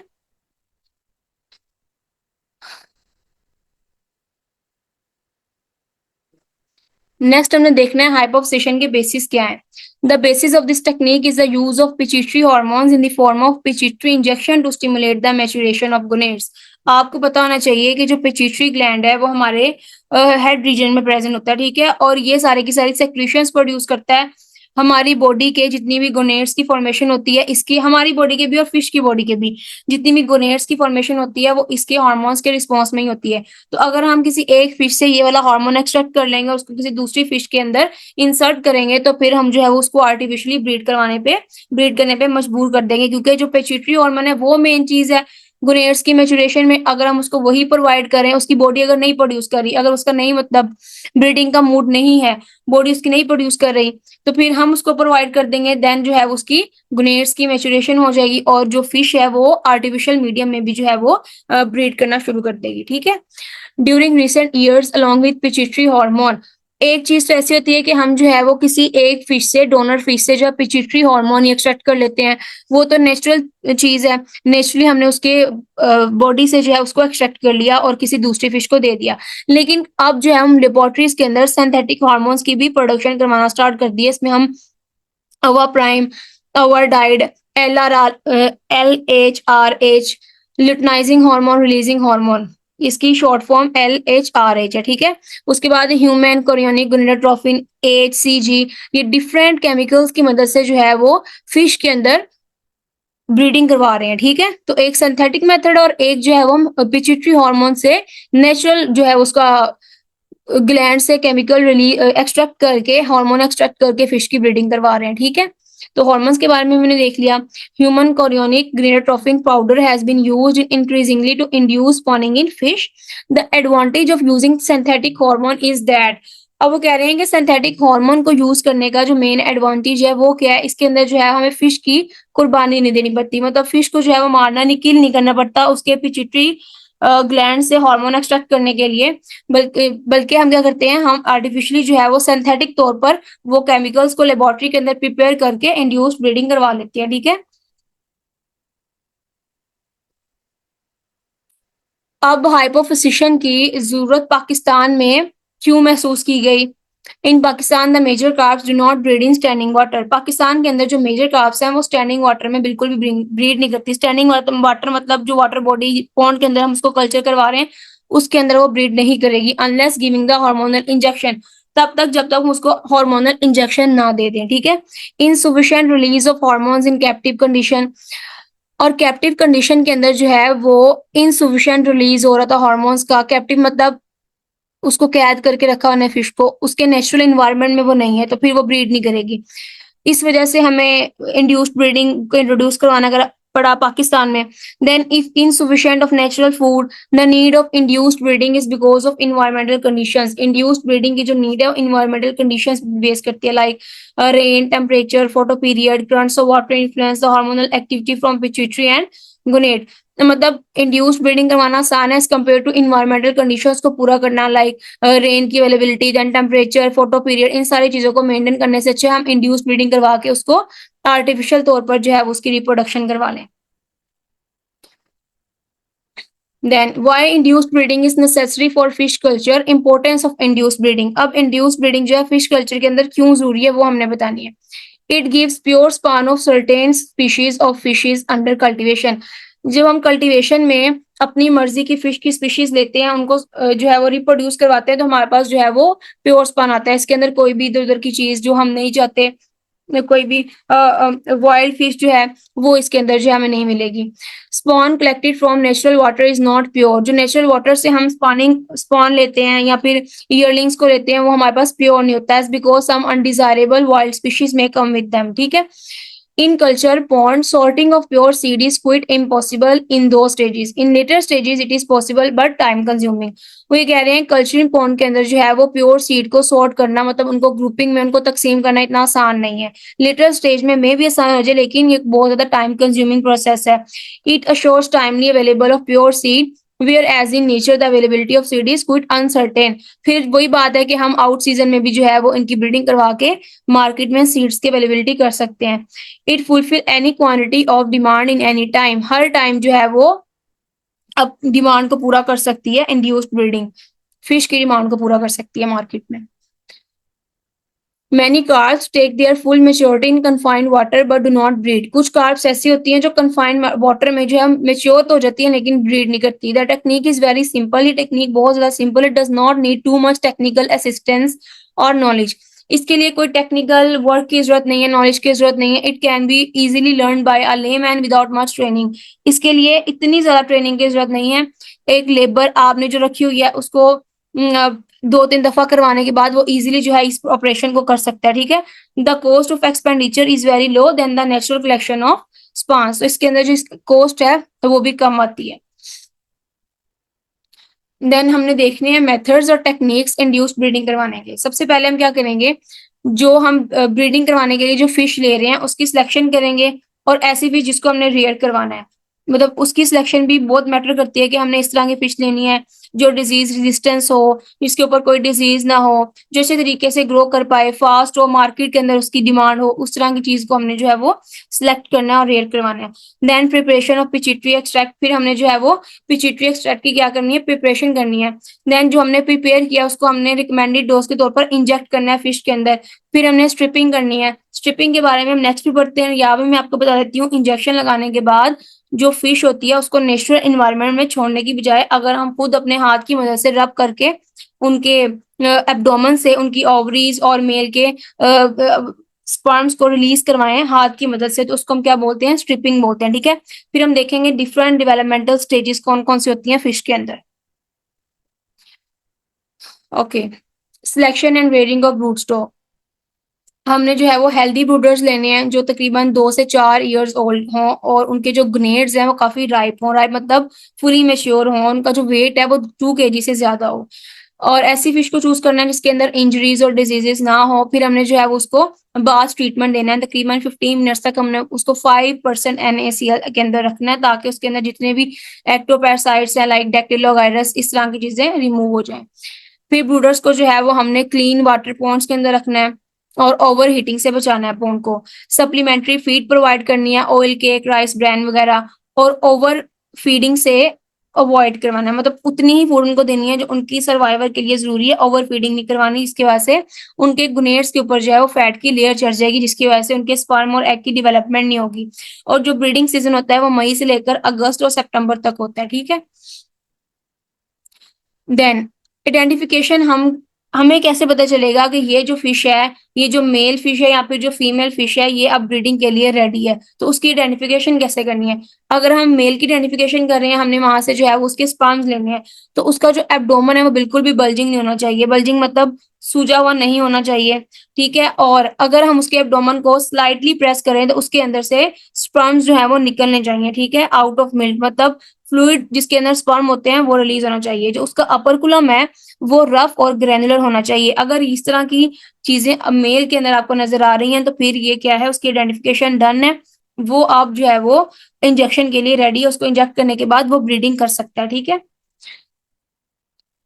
आइडेंटिफिकेशन ऑफ फीमेल, फीमेल की आइडेंटिफिकेशन में क्या है, जो एब्डोमेन होगा वो उसका कैसा होगा, बल्जिंग, मतलब सूजा होगा, स्वेल होगा, क्योंकि उसके अंदर आप एग्स आ गए हैं, एग्स ने रिलीज करना है, तो हमें पता चल जाएगा कि ये वाली जो फिश है वो फुली राइप्ड है, अब इसको जो है वो रिलीज करवाने की जरूरत है।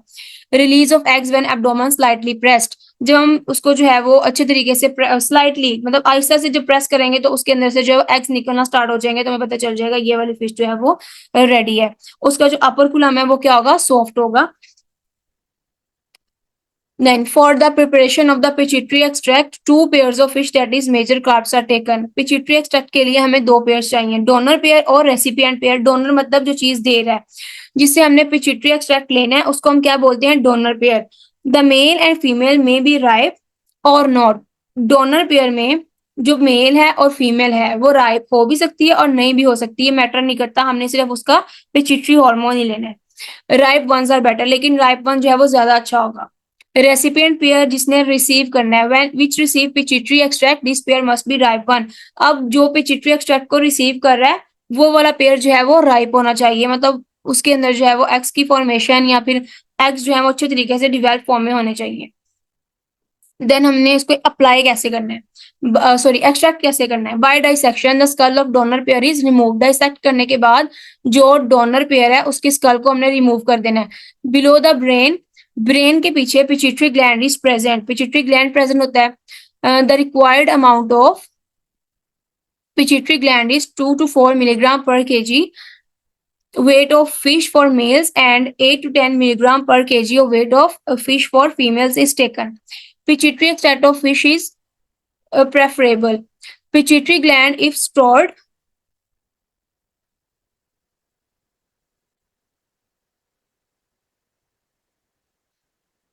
अगर हमने पिट्यूटरी ग्लैंड को स्टोर करना है तो फिर हम क्या करेंगे, पहले उसको डिहाइड्रेट करेंगे, मतलब वाटर जो उसके अंदर से सारा रिमूव कर देंगे by placing in absolute alcohol then acetone, then stored in brown bottles, फिर ब्राउन बोटल के अंदर स्टोर करके उसको रेफ्रिजरेटर के अंदर रख देंगे।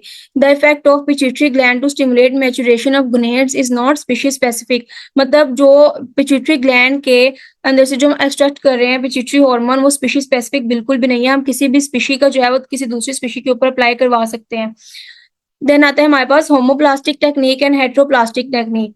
होमोप्लास्टिक टेक्निक का मतलब क्या होता है, when pituitary gland of the same species is used. अगर हमने पिट्यूटरी ग्लैंड सेम स्पीशीज का लिया तो हम कौन सी टेक्निक को यूज करें, होमोप्लास्टिक। देन हेट्रोप्लास्टिक टेक्निक में हम क्या करते हैं, when pituitary gland of different species of same family is used. अगर हमने जो है वो सेम फैमिली का पिट्यूटरी ग्लैंड यूज किया है।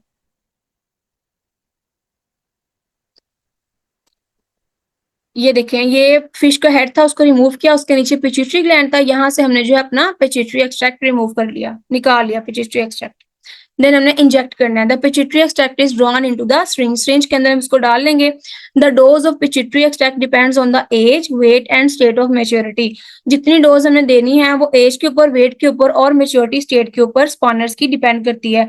The recommended dose for major carps, अगर हमने मेजर कार्ब्स को डोज देनी है तो हम 8 to 10 मिलीग्राम पर केजी देंगे उसके बॉडी वेट के हिसाब से फीमेल्स को, और 2 to 4 milligram per KG of body weight for mails. Male and female के लिए जो रिकमेंडेड डोज है वो अलग है, इसको आपने नोट डाउन कर लेना है।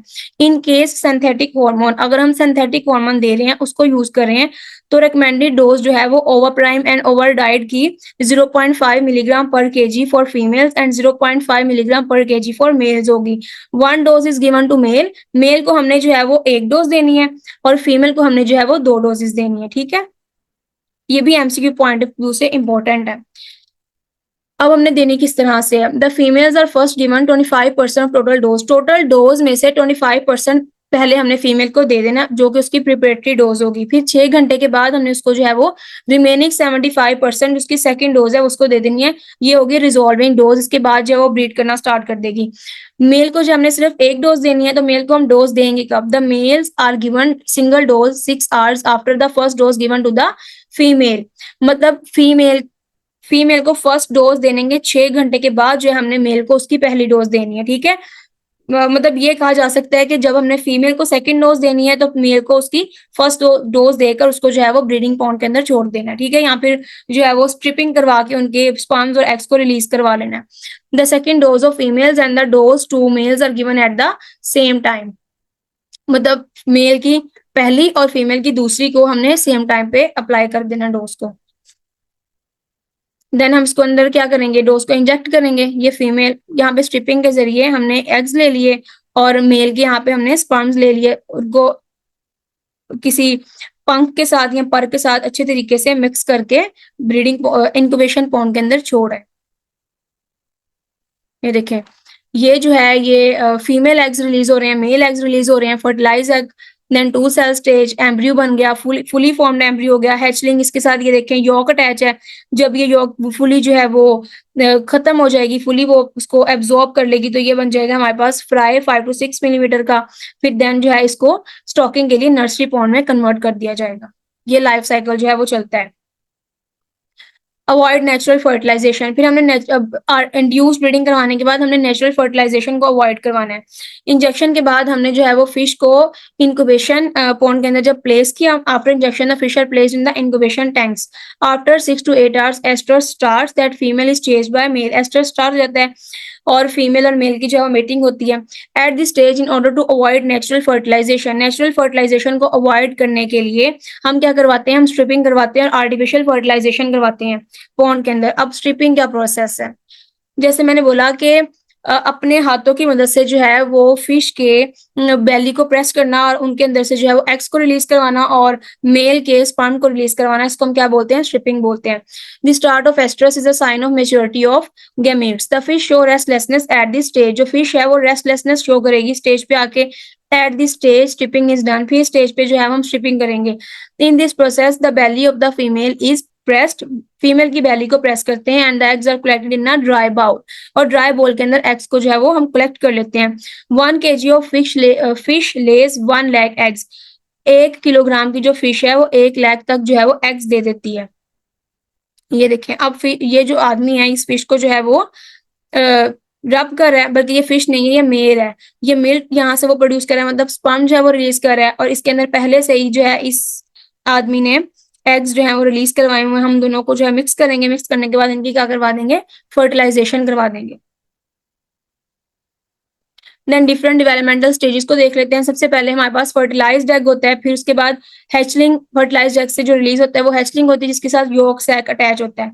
फिर जो है हमारे पास पोस्ट लार्वा बनता है, then fry, then advance fry, fingerling के बाद जो है वो ईयरलिंग होता है।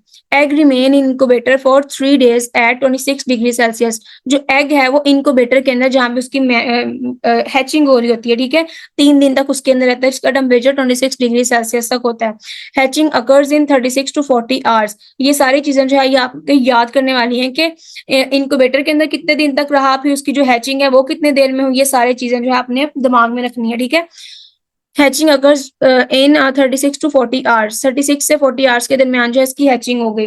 Hatchling stage in incubator until yolk sac is absorb, incubator में हम उसको तब तक रखेंगे जब तक यॉर्क सैक जो है एब्जॉर्ब ना हो जाए। Then move to rearing ponds, फिर हम उसको रेयरिंग पॉन्ड के अंदर मूव करवा देंगे। स्टॉकिंग रेट क्या होगा, 4 लाख से लेकर 5 लाख फ्राई जो हम 1 एकड़ में रख सकते हैं। रेयरिंग पॉन्ड की बात कर रहे हैं हम। Then after 3 to 4 weeks, fry grow to 1 inch, now called advanced fry. Natural mortality at this stage 50% में increase with poor management. अगर हम poor management करेंगे तो उसकी जो है वो mortality rate बढ़ सकता है। Fry grow to 2 to 5 inch, become fingerling. अगर फ्राई जो है वो 2 से 5 इंच का हो गया तो वो हम उसको फिंगरलिंग बोलेंगे, ठीक है। Ready for transport to farmers, farmers को देने के लिए अब ये रेडी हो चुका है।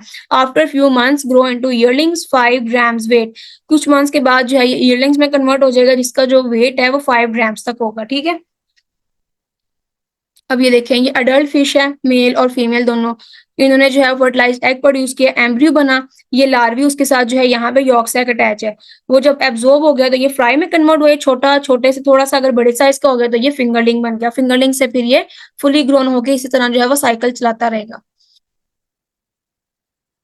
अब अगर हम नेचुरल और इंड्यूस ब्रीडिंग में फर्क देखें तो इन्वायरमेंटल स्टिमुलाई आया, रिसेप्टर उसको फील किया, उसको फिर ब्रेन सेंटर के पास भेजा, हाइपोफिजिशन हुई, पिट्यूटरी ग्लैंड से जो है वो गनेडोट्रोपिन हार्मोन रिलीज हुआ, जो कि गनेडोट्रोपिन हार्मोन ग्रेड्स के ऊपर जाके उसने एक्ट किया और वहां से क्या स्टार्ट हो गई, स्पॉनिंग, जिसको हमने क्या बोला, नेचुरल ब्रीडिंग। लेकिन आर्टिफिशियल ब्रीडिंग में हम क्या करते हैं, पिट्यूटरी एक्सट्रैक्ट लेते हैं, मतलब किसी दूसरी फिश से उसका हार्मोन निकालेंगे, यहाँ फिर सिंथेटिक तौर पर लेबोरेटरीज के अंदर जो है वो केमिकल रेडी कर लेंगे इंड्यूस ब्रीडिंग करवाने के लिए, उसको फिर गुनेट के ऊपर एक्ट करवाएंगे, स्पॉनिंग होगी, देन इंड्यूस ब्रीडिंग हो जाएगी, ठीक है।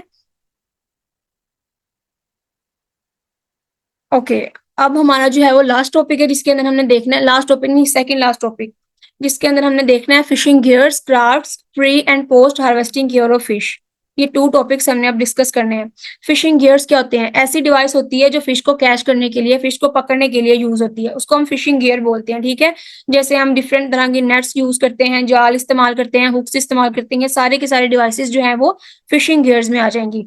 अगर हम फिशिंग गियर्स की टाइप्स की बात करें तो उसमें सबसे पहले आती है डिसेबलिंग टाइप। डिसेबलिंग टाइप जो फिश को जो है वो डिसेबल कर देती है, उसको माजूर कर देती है किसी ना किसी तरीके से, उस तरह की फिशिंग गियर्स को हम क्या बोलेंगे, डिसेबलिंग टाइप, जिसके अंदर जो है हम हमारे पास सबसे पहले वोंडिंग गियर आ जाते हैं। वोंड मतलब फिश के ऊपर जो है वो जख्म कर देगी, ये इस तरह की डिवाइस होगी जो फिश के ऊपर जख्म कर देगी, देन उसको पकड़ के ले आएगी। देन स्टूपीफाइंग गियर, हुक्स एंड लॉन्गिनेस, ये सारे की सारी जो है वो फिश को क्या करती है, डिसेबल करती है। इसके अंदर जो फिश है वो बेहिस हो जाएगी, बिल्कुल उसको मतलब बेहोश होने वाला हिसाब हो जाएगा इस डिवाइस के साथ, ठीक है। देन आते हैं ट्रैप्स एंड बैरियर्स, इसके अंदर ये वाली डिवाइस के अंदर जो है वो बैरियर्स और फिश ट्रैप के साथ फिश को हम पकड़ेंगे। देन कुछ हमारे पास फिल्टरिंग टाइप है, एंटेंगलिंग टाइप है, इसको हमने 1 बाय 1 जो है वो नेक्स्ट स्लाइड्स के अंदर डिस्कस करना है। सबसे फर्स्ट वन जो हमारे पास गियर है वो है हैंड नेट। हैंड नेट ये जो है रॉड के साथ यहाँ पे हमारे पास नेट अटैच होती है और ये हमारे पास पॉन्ड्स के अंदर जो कैपिटल फिश होती हैं उनको पकड़ने के लिए हम यूज करते हैं। देन आती है हमारे पास कास्ट नेट। कास्ट नेट जो है वो अम्ब्रेला लाइक स्ट्रक्चर होता है, जब हम उसको पानी के अंदर फेंकते हैं, पानी के अंदर फेंकते हैं, जब उसके अंदर फिश जो है वो अटक जाती है तो हम इस रस्सी की मदद से उसको खींच लेते हैं और फिश को पकड़ के ले आते हैं, ठीक है। देन आती है उसके attributes. The cast net is cheap, ये चीप है, काफी सस्ती है। It is simply to operate, it requires training in the skill only, इसमें सिर्फ एक बंदा इसको ऑपरेट कर सकता है, ठीक है। Does not require large labour force, only 1 person. Catch by chance, the operator does not have much choice of fish to catch. जो कैच है इसके अंदर मतलब जो फिश इसके अंदर अटकेगी वो बाय चांस ही अटकेगी, इसके अंदर कोई इतनी ज्यादा चॉइस नहीं है कि फिश जो है इसके अंदर पकड़ी जाए। It does not harm fish, ये फिश को बिल्कुल भी नुकसान नहीं पहुंचाता। ये वाला जो कास्ट नेट है, the fish can be return into the pond, और हम फिश को जो है पॉन्ड के अंदर रिटर्न भी कर सकते हैं, इसके अंदर फिश को बिल्कुल भी नुकसान नहीं होता। देन हमारे पास आ जाता है डिप नेट और स्कूप नेट। ये इस तरह की नेट है, देखें स्कूप लाइक स्ट्रक्चर, इसको हम पानी के अंदर डिप करके रखेंगे, जो फिश है इसके अंदर आके रेयर मतलब हम फिश को उसके अंदर पकड़ लेंगे, और ये ज्यादातर जो है वो स्कूलिंग फिश को पकड़ने के लिए यूज होती है। स्कूलिंग फिश मतलब ग्रुप ऑफ फिशेस को पकड़ने के लिए यूज होती है। पानी के अंदर इसको डिप करके रखते हैं, ऊपर जब हम निकालते हैं तो उसके अंदर जो है फिश अटकी होती है, इस वजह से इसको नाम दिया है डिप नेट। और इसकी जो है वो अपीयरेंस की वजह से इसको नाम दिया है स्कूप नेट, क्योंकि काफी डीप और स्कूप की तरह की होती है। देन आती है हमारे पास गिल नेट। गिल नेट का जो मेन मकसद है वो नाम से जाहिर हो रहा है कि इस तरह की नेट है जो फिश के गिल्स के अंदर अटक जाएगी, ठीक है। और फिश जितना भी अपने आप को मूव करेगी, ये मुसलसल उसके अंदर जो है उसको एंटेंगल करती रहेगी, और ये काफी लॉन्ग होती है। और पूरी फिश के अंदर जो है हम फ्लोटर्स और सिंकर्स लगा के उसको पूरे रिवर के अंदर फ्लोटर्स और सिंकर्स लगा के उसको हम स्प्रेड कर देते हैं। फिश जो इसके अंदर से गुजरने की कोशिश करती है तो उसके गिल्स इसके अंदर अटक जाते हैं, तो फिर हम फिश को जो है वहां से पकड़ लेते हैं। जैसे यहाँ पे जो काफी ज्यादा लंबी जो है हमने गिल नेट यहाँ पे बिछाई हुई है, फिश काफी ज्यादा अमाउंट में इसके अंदर अटकी हुई है। ऊपर हम लगा देंगे फ्लोटर्स और नीचे लगा देंगे सिंकर्स, ताकि जो नेट है वो इजीली जो है पानी के अंदर मूव कर सके। gill net attributes. The gill net is expensive for small scale farmer. Small scale farmers इसको अफोर्ड नहीं कर सकते. It catch many fish. It cannot be used to harvest all fish. ये काफी ज्यादा फिश को कैच कर सकती है, लेकिन तमाम की तमाम फिश को हार्वेस्ट करने के लिए यूज नहीं होती है। It is easy to operate it but the farmer has to enter the pond, only one person can set it. ये इसकी ऑपरेशन तो ठीक होता है, लेकिन इसको ऑपरेट करने के लिए जो फार्मर है उसको पॉन्ड के अंदर जाना पड़ता है, और फिर इस नेट को जो है वो लगाना पड़ता है। इसके लिए भी एक पर्सन जो है वो चाहिए होता है इसको सेट करने के लिए। इट हार्म्स फिश, ये फिश को हार्म पहुंचाती है क्योंकि इसको गिल्स को खराब कर देगी। It is not suitable for catching and returning some fish, और कुछ फिश को पकड़ने के लिए रिटर्न करने के लिए ये सूटेबल नहीं होती। नेक्स्ट आता है हमारे पास ड्रैग नेट। ड्रैग नेट का मतलब क्या होता है? ये वाली इस तरह की नेट जो है वो लंबी सारी, इसको हम बॉटम के ऊपर जो है वो बिछा देते हैं। इसके ऊपर जो फिश आती है, फिश आने के बाद हम इसको जब खींचते हैं बॉटम के ऊपर, ड्रैग करते हैं, तो उसके अंदर काफी ज्यादा अमाउंट में जो है वो फिश कैप्चर हो जाती है, ठीक है। देन आता है हमारे पास फिक्स्ड एंड स्टेशनरी नेट। इसको जो है हम बॉटम के साथ फिक्स कर देते हैं, ऊपर जो है इसके फ्लोटर लगा देते हैं।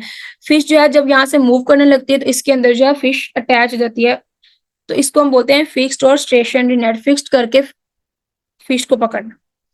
देन है ट्रैप नेट। पानी के अंदर जो है वो हम यहाँ पे ट्रैप लगा देते हैं। ट्रैप का मतलब होता है कि पानी, ट्रैप का मतलब होता है किसी को अपने जाल में फंसाना, ठीक है।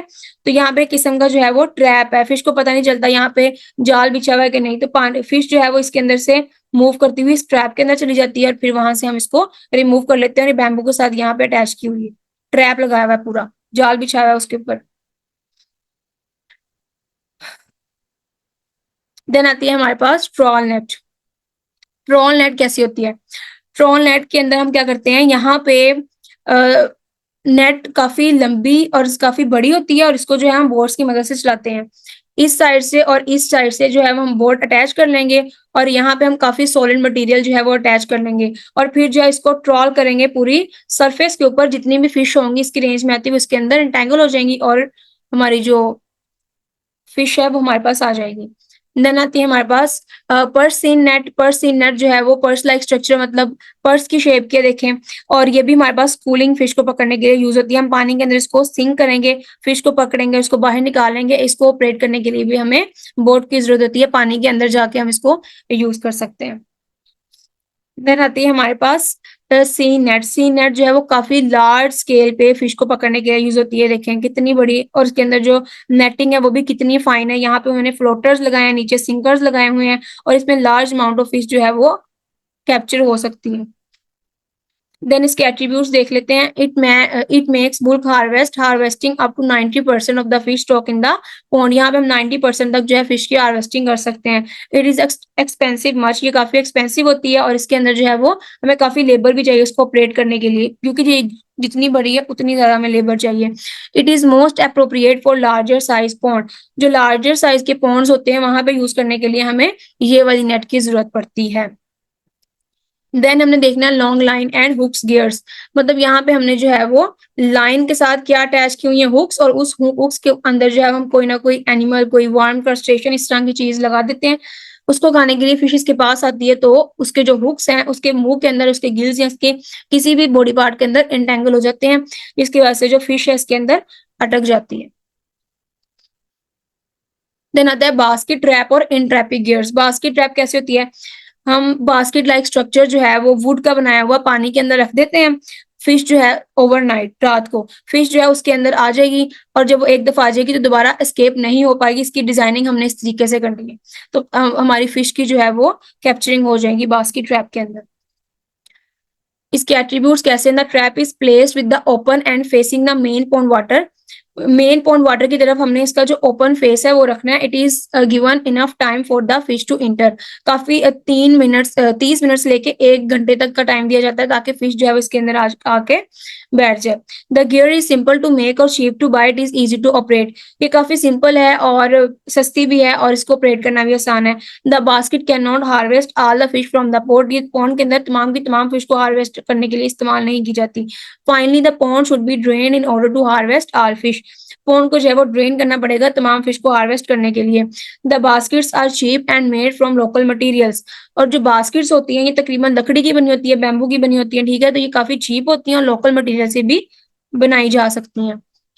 ठीक है, नेक्स्ट हमने देखने हैं फिशिंग क्राफ्ट्स। क्राफ्ट्स क्या होते हैं, ग्रुप ऑफ बोट्स, इस तरह के मशीनें या इस तरह की मतलब व्हीकल्स जो पॉन्ड के अंदर जाने के लिए यूज होती हैं। पहले हम लोगों ने क्या पढ़े थे, गियर्स जो कि नेट थे, डिवाइसेस जो उसको पकड़ने के लिए यूज हो रही हैं। अब उसको हम इस तरह की बोट्स यूज करते हैं जिसके ऊपर फार्मर ने बैठ के नेट लेकर अंदर जाना है और नेट के साथ जो है मछलियों को पकड़ के बाहर लेकर आना है। ठीक है, fishing crafts are group of boats are most essential for catching the fish in large scale in water bodies. A large variety of crafts boats have been designed for marine and inland fishing in Pakistan. Inland और marine water fish को पकड़ने के लिए large variety of crafts जो है बनाए गए हैं। There is no plural like crafts. सबसे पहले हमारे पास आता है डग आउट कहने। डग आउट कहने के अंदर क्या होता है, हम जो है ये छोटा सा होता है और एक ही लकड़ी के साथ जो है इस तरह की कश्ती लाइक स्ट्रक्चर हम बना लेते हैं। इसके अंदर फार्मर्स बैठ के चले जाते हैं अपने नेट को लेकर। अगर उन्होंने डीप वाटर, डीप नहीं, थोड़ा ऑफ शोर से अंदर वाली साइड को जाकर फिश को पकड़ के लेकर आना है। ठीक है, देन हमारे पास जो है वो राफ्ट यूज होती है क्राफ्ट में। देन आता है हमारे पास माचवा। माचवा का स्ट्रक्चर कुछ इस तरह का होता है जो फिशरमैन अक्सर यूज करते हैं। देन मेसूला, ये जो है ये डिफरेंट, ये जैसे हमने पढ़ा था पहले कि वो सिर्फ एक लकड़ी से मिलकर बना है, लेकिन इसके अंदर जो है वो डिफरेंट हमने लोग यूज किए हैं इसको बनाने के लिए, और इसको भी जो है वो बोर्ड के तौर पे इस्तेमाल किया जाता है। देन ट्यूटिकोरिन, ये लार्ज साइज की जो है वो बोट्स होती हैं और बड़े स्केल पर जो है वो फिश की कैप्चरिंग के लिए यूज की जाती है। देन थर्मोकोल बोट, ये जो है मेनली प्लास्टिक की बनाई होती है, थर्मोकोल की बनाई होती है, और ये बैटरी के साथ जो है हम इसको ऑपरेट करते हैं और पानी के अंदर मूव करवा देते हैं। देन आता है हमारे पास कुराकल। ये जो कुराकल है ये भी फिश पकड़ने के लिए इस्तेमाल होता है और ये काफी कॉम्पैक्ट स्ट्रक्चर होता है, और जो आदमी वो यहाँ बैठकर इस चप्पू की मदद से अंदर पानी के मूव करके फिश को पकड़ सकता है इजीली। ओके, हमारा जो लास्ट टॉपिक है वो है pre harvesting and post harvesting care of fish. मतलब हार्वेस्ट का मतलब होता है कि फिश हमारी जो है अच्छे तरीके से ग्रो हो गई है, अब हमने जो है इसको पॉन्ड से बाहर निकाल के मार्केट में सोल्ड आउट करना है। तो प्री हार्वेस्टिंग मतलब हार्वेस्ट करने के पहले की केयर क्या है फिश की, और फिर हार्वेस्ट करने के बाद की केयर क्या है वो हमने यहाँ पे डिस्कस करनी है। Pre harvesting care of fish में sampling of pond water is done before the actual harvesting process begins. Harvest करने से पहले हमने जो है वो पानी का सैंपल देख लेना है, पानी जो है वो उसके अंदर अच्छा है, जो फिश है उसकी कंडीशन को हमने चेक कर लेना है। ठीक है, उसकी हेल्थ को हमने चेक कर लेना है। The bottom of the pond should B clear of any debris. Pond का जो बॉटम है वो हर किसी डेब्रिस से, वेस्ट मटेरियल से, पोल्यूशन से पाक होना चाहिए। ठीक है, harvesting should be done in suitable weather condition so that harvesting and transportation of harvested animals become easier. और हमने जो है वो सूटेबल वेदर में इसकी हार्वेस्टिंग करनी है ताकि जो ट्रांसपोर्टेशन है वो इनकी ईजी हो सके। Feeding should be stopped 2 to 3 days before harvesting. Withdrawal of feeding helps especially in long distance transportation of fish. अब ट्रांसपोर्ट करने से तकरीबन 2 से 3 दिन पहले हमने जो है वो इसकी फीडिंग को बंद कर देना है। Undigested food can be regurgitated in the transport tank and foul the water. जो फूड डाइजेस्ट नहीं होता उसकी जो है वो रिगर्गिटेशन स्टार्ट हो जाएगी और ट्रांसपोर्ट टैंक के अंदर, जिसकी वजह से पानी के अंदर से जो है वो बदबू आना स्टार्ट हो जाएगी। Fish are also hardier and less stress occur when their stomachs are empty. और जब फिश के जो है वो स्टमक एम्प्टी होते हैं तो उनके ऊपर जो है वो स्ट्रेस भी कम अप्लाई होता है, इस वजह से हमने उसकी फीडिंग को स्टॉप कर देना है। Temperature should be check before harvesting. Temperature को हमने जो है वो चेक करते रहना है हार्वेस्ट करने से पहले। Harvesting of fish species that are sensitive to high temperature should be carried out early in the morning. ऐसी फिश जो हाई टेम्परेचर को मतलब के लिए काफी सेंसिटिव है, हाई टेम्परेचर को बियर नहीं कर सकती, उनको जो है हमने अर्ली मॉर्निंग हार्वेस्ट करना है व्हेन टेम्परेचर इज लो, जब टेम्परेचर तकरीबन कम होता है एज कम्पेयर टू जब मिड में दिन आ जाता है। ठीक है, the species preferring warmer temperature should be carried out in afternoon. और वो वाली स्पीशीज जो वार्मर टेम्परेचर को प्रेफर करती है उनको जो है वो आफ्टरनून में हार्वेस्ट करना चाहिए। देन आती है हमारे पास post harvesting care of fish. हमने हार्वेस्ट कर ली अपनी फिश को, देन हम लोगों को कौन कौन से प्रिवेंटिव मेजर्स करने चाहिए। सॉर्टिंग, सॉर्टिंग का मतलब होता है तकसीम करना। अब हम किस तरह सॉर्ट करेंगे उसको। First and foremost thing done after harvesting is the sorting of harvested fish. अब जो मेन काम है वो सॉर्टिंग है। हमने इसको किधर किधर भेजना है, मार्केट में भेजना है, हमने उसको बेचना है, सीड प्रोवाइड करने हैं, क्या करना है, वो सारी चीजें हमने यहाँ पे देखनी है। Other cultured animal into various grades on the basis of size, quality, and species etc. Sorting becomes essential, especially in polyculture, where a variety of species are cultured together. Sorting का मतलब यह है कि अब हमने जो फिश निकाली है उसको तकसीम करना है, उसको ग्रुपिंग में चेंज करना है। और पॉलीकल्चरिंग में सबसे मुश्किल होता है क्योंकि उसके अंदर डिफरेंट टाइप्स ऑफ फिश होती है, उसकी आइडेंटिफिकेशन करना, उनको सेपरेट सेपरेट ग्रुप्स के अंदर कन्वर्ट करना, देन जो है उनको पैक करके मार्केट में लेकर जाना, ये काफी मुश्किल काम है।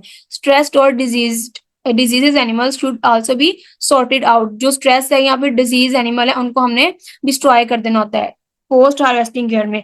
On the large scale operation mechanical grades are in use for sorting, तो फिर जो है वो मैकेनिकल ग्रेड्स यूज करेंगे सॉर्टिंग करने के लिए। Checking for off flavour. Off flavour मतलब कि हमने चेक करना है कि कौन सी फिश जो है उसके अंदर से कोई खराब फ्लेवर तो नहीं आ रहा, नहीं तो फिर जो हमारी मार्केट में वैल्यू है हमारी फिश फार्मिंग की, हमारी फिश फार्मिंग की, वो कम हो जाएगी। ठीक है, उसको चेक करके फिर हमने मार्केट में बेचना है। After harvesting fish such as catfish should be check for any possible off flavour. हमने देखना है कि इसके अंदर कोई भी बदबू या इस तरह का गंदा फ्लेवर तो नहीं आ रहा। This is an important step in fish, that is cat fish when they are grow in muddy pond. Cat fish को जब मडी पॉन्ड के अंदर जो है वो हम ग्रो करवाते हैं और in water contaminated with chemicals, और ऐसे वाटर में जो केमिकल्स के साथ कॉन्टेमिनेटेड है, ठीक है, तो फिर जो है वो ऑफ फ्लेवर देना स्टार्ट कर देती है catfish. Such off flavours can arise either due to the microorganisms और एल्गी। और कुछ ऑफ फ्लेवर्स जो माइक्रोऑर्गेनिज्म की प्रेजेंस या एल्गी की वजह से भी होने शुरू हो जाती है, जिसमें एक्टिनोमाइसिस, वॉल्वॉक्स और यूरियस की सारी चीजें आती हैं। ठीक है, और due to the positive compounds. Practical control measures can be carried out into two ways. अब हम इसको जो है वो कंट्रोल कैसे कर सकते हैं। The first method involves the actual removal of flavour from the affected fish. हम ऑफ फ्लेवर को जो है एक्चुअल रिमूव ही कर देंगे अफेक्टेड फिश से। ठीक है, अफेक्टेड फिश जो मतलब फिश अफेक्ट हुई है, जो गंदा टेस्ट दे रही है, उसको रिमूव कर देंगे। It is achieved by keeping the fish in charcoal filtered clean flowing water और holding period of at least 8 to 10 days। फिर जो फाउल स्मेलिंग है उसको खत्म करने के लिए हमने फिश को जो है वो charcoal filtered clean flowing water के साथ ट्रीट करवाना है तकरीबन 8 से 10 दिन के लिए, ताकि उसकी जो गंदी बदबू है वो खत्म हो जाए। The second method is based on the removal by processing such as smoking, steam, pre cooking and addition of vegetable oil before coming. Market में लेकर आने से पहले हमने ये सारी प्रोसेस उसके साथ करनी है। स्मोकिंग, स्टीम उसको देनी है, प्री कुकिंग करनी है, उसकी थोड़ी सी वेजिटेबल ऑयल उसको लाने से पहले अप्लाई करना है ताकि उसकी जो है वो स्मेल खत्म की जा सके। Okay, then icing. आइसिंग का मतलब क्या है कि अब हमने जो है वो उसको मार्केट तक लेकर जाना है, वहां लेकर जाने से पहले हमने उसको जो है वो आइस के अंदर रख के उसको फ्रीज कर लेना ताकि उसके ऊपर कोई भी माइक्रोऑर्गेनिज्म जो है वो ग्रोथ ना हो सके। ठीक है, it should be prepared with clean water only. Size of ice pieces should be less than 3 centimeter. Flake ice is the best. Icing should be done alternately to reduce the temperature of fish quickly. Icing हम करते क्यों, ताकि हम जो है वो fish के temperature को कम कर सकें and maintain the temperature through out the transportation. और ट्रांसपोर्टेशन के दौरान भी हम टेम्परेचर को मेंटेन कर सकें मार्केट लेकर जाने तक। ठीक है, fish should be iced at 1:1। और ये सारी आपने रेशो की अमाउंट जो है वो याद कर लेनी है depending upon the distance of transportation. The ratio of the fish to ice should be maintained throughout the storage, transportation, processing or till marketing. Okay, handling of raw materials a good practice. Cool fish immediately with ice to avoid warming. हमने cool fish को जो है वो warming से बचाने के लिए fish को आइस के साथ कूल करना है, ठीक है। Prevent enzyme action and bacterial entry by avoiding mishandling, that is stepping on fish skin splits, gut burst, मतलब हमने इसके ऊपर जो है वो बैक्टीरियल एंट्री या फिर एंजाइम एक्शन से उसको बचाना है, मिस हैंडलिंग नहीं करनी उसके साथ, ठीक है। Every 5 degree Celsius drop in temperature halves the spoilage rate, that is 1 hour at temperature room temperature is equal to 1 day at 0 degree Celsius. Re-ice fish during transport, especially for long distances. Removing guts या gills can be reduce spoilage, but it is not ideal if the whole fish is needed. वो कह रहे हैं कि अगर आपने spoilage से बचाना है तो उसके अंदर जो है वो gut को या gill को remove कर दो, लेकिन ये ideal process नहीं है, क्योंकि अगर किसी की डिमांड जो है वो whole fish की है तो फिर आप उसको gills के बगैर वाली fish किस तरह प्रोवाइड करेंगे। Separate fish caught at different times due to varying spoilage stages. Different time पे आपने उसको जो है वो स्पॉइलेज से बचाने के लिए सेपरेट रखना है, ठीक है।